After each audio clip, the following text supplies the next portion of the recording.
उन्होंने सार्वजनिक तौर पर कभी अपनी पहचान नहीं छिपाई कि वो सनातनी है। वो मंदिर जाते हैं, वो गौ पूजा करते हैं, वो कलावा भी बांधते हैं और मुरारी बापू के सत्संग में जाकर भी उन्होंने विश्व को यही संदेश दिया कि उन्हें हिंदू होने पर गर्व है। इस पर ये रिपोर्ट आपको दिखाते हैं। जय सिया राम, जय सिया राम।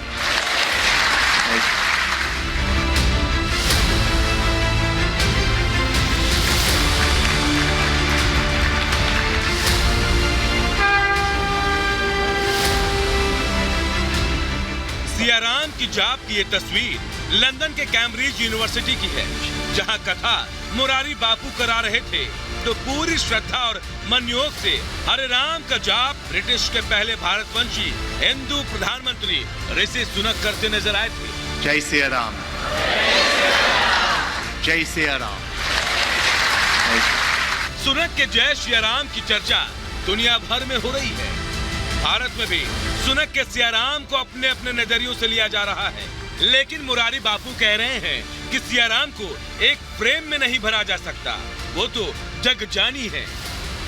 मुरारी बापू जी, ये पूरी भारत में चर्चा है आज कि आपने जो कैम्ब्रिज यूनिवर्सिटी में जो राम कथा की उसमें ब्रिटेन के प्रधानमंत्री ऋषि सुनक जी आए और जो उन्होंने कहा और जिस तरह से उन्होंने बात कही और जिस तरह से उन्होंने जय सिया राम कहा, एक बार नहीं 2 बार कहा और अपने हिंदू होने पर जैसे उनको गर्व होता है उस पर, उसके बारे में उन्होंने वर्णन की।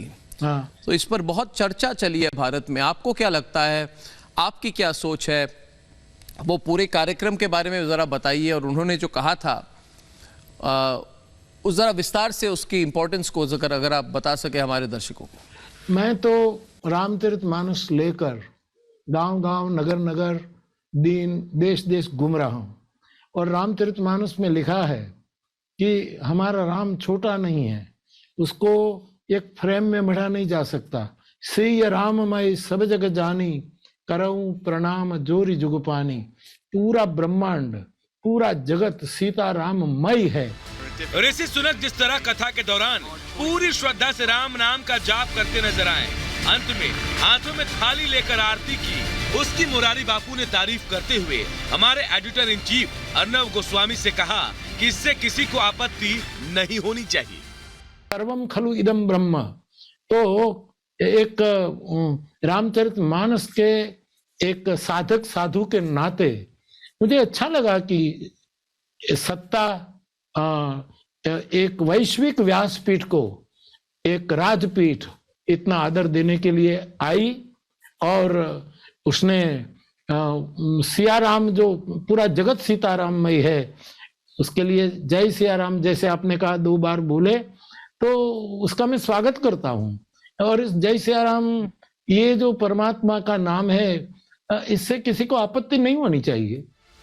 ये पहली बार नहीं है जब हिंदुत्व या फिर सनातन को लेकर सियासत हो रही है। इस बार ब्रिटेन में सुनक ने जय सियाराम कहा तो उसे संप्रदाय से जोड़ा जा रहा है। जय सिया राम। कुछ लोग इस पर राजनीति भी कर रहे हैं। बात ये भी है, बिल्कुल मैं बिल्कुल आपके साथ सहमत हूँ। बापू जी, ये ऋषि सुनक जी ने ये भी कहा कि जैसे वो जब बचपन में उनके घर में, उनके परिवार में हवन होते थे, पूजा होती थी, आरती होती थी, और उन्होंने ये भी कहा कि मैं साउथहैम्पटन में हमारे मंदिर में जाता था, हमारे लोकल मंदिर में जाता था, तो उन्होंने अपने बचपन की बात रखी और स्वाभिमान के साथ बात रखी। मगर हमारे देश में कई ऐसे लोग हैं, उनकी विचारधारा ऐसी है कि अगर कोई कहे कि गर्व से मैं कहना चाहता हूँ मैं हिंदू हूँ, तो कहा जाता है आप बड़े ही, आप कम्युनल विचारधारा के व्यक्ति हैं, अलग अलग तरीके से उनको अटैक किया जाता है। मुझे नहीं लगता, मुझे लगता है इससे भी सीख होनी चाहिए। जिस तरह से ऋषि सुनक जी ने खुलकर कहा है कि गर्व से कहता हूं मैं हिंदू हूं और उससे मुझे प्रेरणा मिलती है, उसके बारे में भी उन्होंने कहा, तो मुझे लगता है इससे बहुत बड़ी सीख है हमारे कई लोगों के लिए हमारे देश में।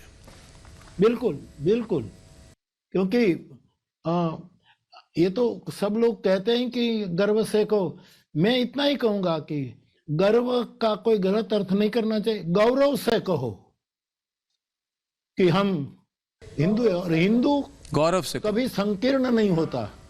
हिंदू की विचारधारा, सनातन धर्म की विचारधारा, इसके आगे आकाश भी छोटा पड़ता है।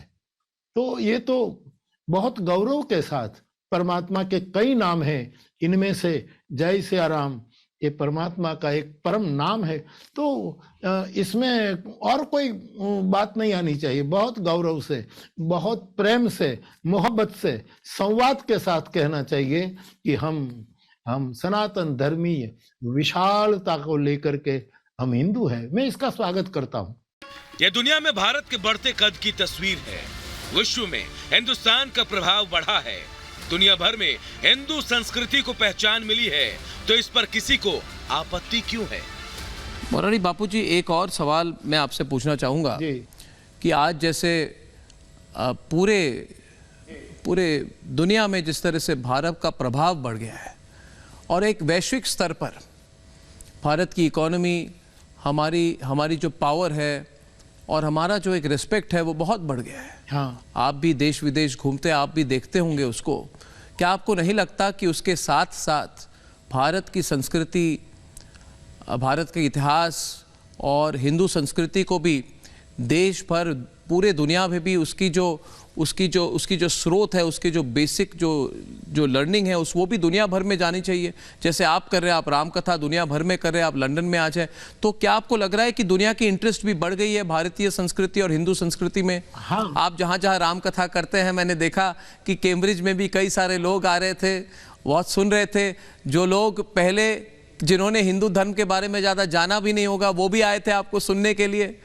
तो क्या आप भी ऐसी कोशिश कर रहे हैं बाबूजी? भारत का प्रभाव, भारत के प्रति आदर, भारत के प्रति देखने का दृष्टिकोण बदला है दुनिया का, और भारत का प्रभाव बढ़ रहा है।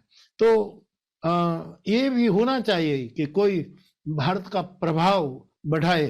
वसुधैव कुटुंबकम भारतीय संस्कृति का आदर्श और सर्वमान विचारधारा है। इसे चरितार्थ भी तभी किया जा सकता है जब प्रभाव और स्वभाव में संवाद होगा, और यही कुछ मुरारी बापू भी कह रहे हैं। मैं साधु के नाते ये कहूं कि मैं दुनिया में इसीलिए घूम रहा हूं कि मैं भारत का स्वभाव दिखाना चाहता हूं कि भारत का स्वभाव क्या है। और जब प्रभाव और संवाद, स्वभाव में संवाद होगा, तो हम सच्चे अर्थ में वसुधैव कुटुंबकम इस नारे को, इस परम वाक्य को हम चरितार्थ कर पाएंगे। बिल्कुल मुरारी बापूजी, आपसे बात करके मुझे बहुत अच्छा लगा। और आप जब आएंगे दिल्ली में तो मैं चाहूँगा आप रिपब्लिक के स्टूडियो में भी आए और हमें सबको और प्रेरणा दे। जरूर। जय सिया राम, बहुत बहुत धन्यवाद। जय सिया राम, खुश रहो। Bureau report.